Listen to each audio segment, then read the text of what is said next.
I want to sue her. I have to sue her. Nakakaloka ito si Sian Gaza, no? May bago na naman siyang pasabog. May bago na naman siyang pinost. Tungkol naman ito kay Catriona Gray at saka si Sam Milby.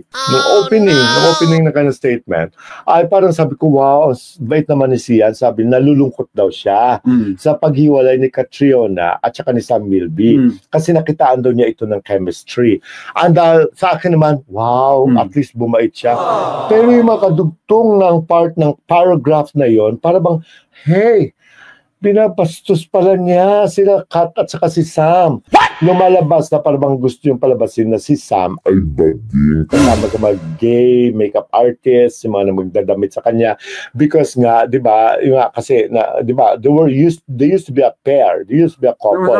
Bagay na bagay silang magkumare. Oo, magkumare. Yung Queen na may kasamang glam team na bading. Ganun na ganun yung chemistry nila. Sana maayos pa. Bastos itong si Sian Gaza. Alam mo, hindi ko alam, etong kay Sam, binaboy na naman niya rito si Sam. Ako, kahit medyo hindi kami nag-usap ni Sam for many years now, kasi mula nung nagdemandaan kami ng kanyang management office, alam mo, he's been my anak. He's been my anak after, even during his PBB time, yung time ng PBB, I was his publicist while he was inside the house. Sigurado, diretso na he's not gay. Bakla ba si Sam na oo o hindi? Ako, it takes one to know one better. He's not gay. He's just very decent.